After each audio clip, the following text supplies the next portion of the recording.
Everybody, it's Ryan. Welcome back to How Farms Work. We are in the Deere steer. We are about to start wrapping bales. So last night, Travis went out and baled the top corn strip out at my place and got roughly 160 bales, which should be enough for the cattle on this farm this winter. We're going out to finish picking up the bales. We got like 4 loads hauled in last night. Hannah's in the 76. We've got both bale carriers out here so we can haul 16 bales, 17 bales at a crack. And as I've been loading them into the wrapper last night, Hannah was unloading them with the JCB. It's extremely nice having the extendable boom where you can just reach across rather than having to drive all the way around the bale carriers, especially at night.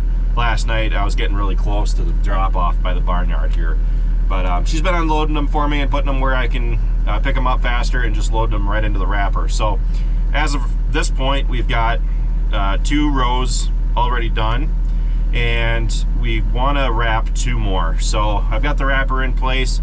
We've got 2 bales put in front of it so that we can start our new row. And we quit around 9:30 last night, and it was working really good. It's just time consuming because collecting the bales, whether it was erosion, this field was cultivated earlier on in the year, and that resulted in it's almost like driving across chiseled ground now on this farm, and it's really bad here for some reason. I think it probably was because it was cultivated. We'll either run the cultivator all the way down, or we'll run it up so it's not digging in so that we can still side dress with it. We've been just using it to side dress. This year, however, Travis used it to cultivate, and the corn here yielded really well, but it left uneven terrain, and we have to drive extremely slow to get across this. So we've got roughly half the bales to haul in yet. I'm leaving roughly half to a third unwrapped because there's not going to be enough degradation in all of the bales for it to really justify the cost of having the wrap on that last third. I did last year about half, I think, maybe a third I wrapped, and I wish that I had done more just because it's extremely nice having fodder in the middle of winter or on your wettest spring days that is dry. So like I said, we're gonna finish wrapping here, then we should be done using the baler for the season, and can start putting stuff away.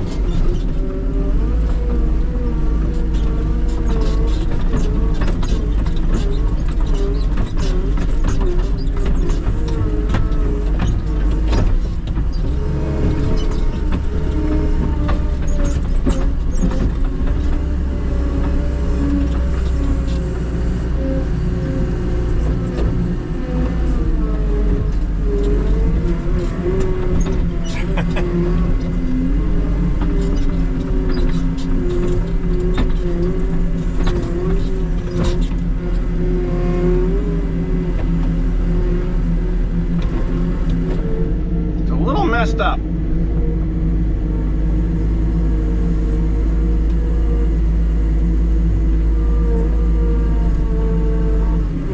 But it does the job.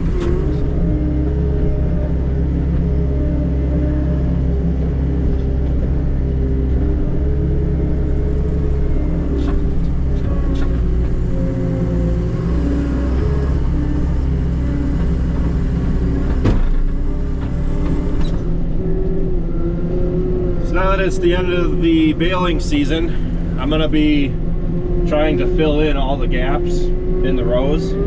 So I had 2 long runs that I used up this entire row to feed the cows in the last month, and then I also had an empty row to the left. So we did a row on the other side there, and we stacked an open row next to the fence.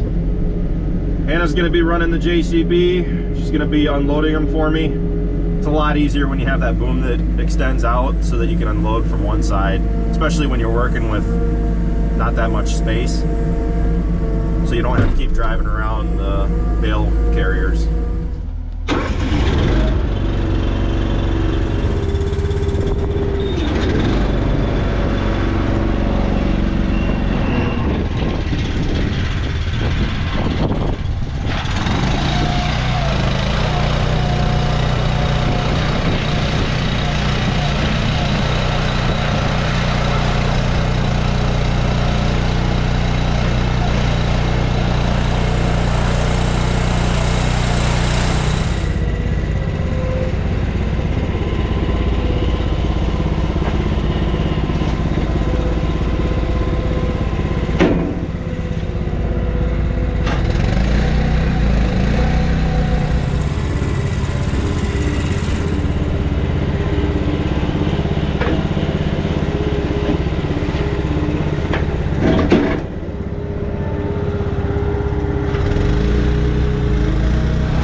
those days where you would have accomplished more staying inside. It was that bad. Like literally everything we did, something went wrong or something went broke. Grain cart had an issue with it. Hydraulic hoses were leaking. The auger plugged. We had to fight that to get that unloaded. The truck died on me. We got that running. It was something to do with the starter. Hoping that that issue was solved, but we'll see. Like literally everything we did. But the one good thing that happened yesterday is that we did get roughly 160 bales worth of fodder made for my cows. Overall, that's right in par with what we made for the other 2 farms, so I think we're sitting pretty good on dry fodder. I weaned off 7 or 8 calves yesterday, and they all fought just the entire time. We're trying to work with them. They wouldn't go where we wanted to. I set up my self-standing panels in the barnyard to help work with them. I put it up in a Z pattern. It seems like it really helped this morning, but I actually had to wrangle a calf that was fighting me this morning to get him to go in with the rest of them. Just insisted it had to go down by the fence. But I've still got roughly half of my calves to wean off yet. Half of my herd is up here at the buildings. I've been feeding them hay since like the 1st of October. And then the other half is actually back on the 11 acres. I opened the 11 acres up and they found it. Like it's almost like a perfect 50-50 split. So the other half of the herd's way off on the other side. So once they get that eaten off, hopefully they'll come back and I can get the rest of the calves weaned off.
got one more load to go.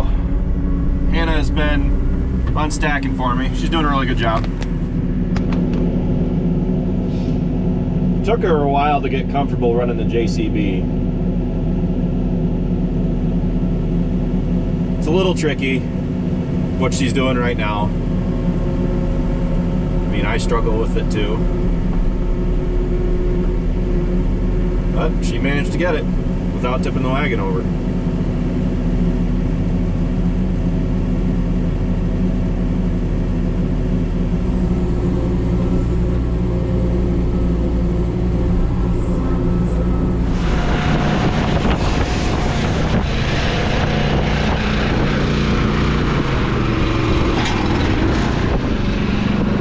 Done just before the rain moves in.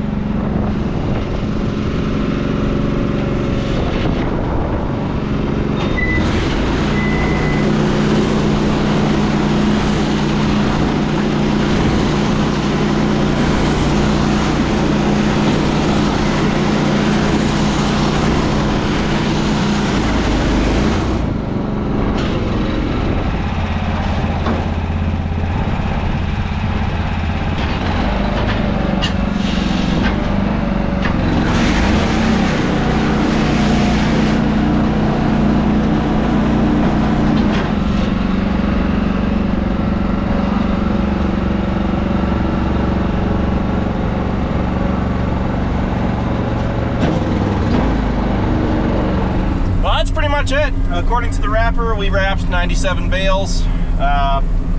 Feels like it's less than it was last year, but I'd have to go back and look.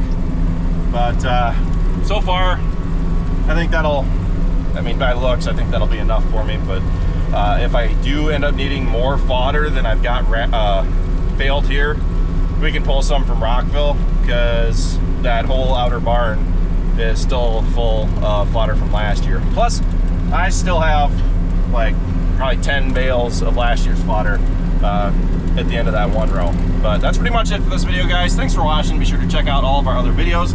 Be sure to like, comment, and subscribe. And be sure to follow us on Facebook, Instagram, TikTok, and Snapchat. All how farms work. And with that, we'll see you next time.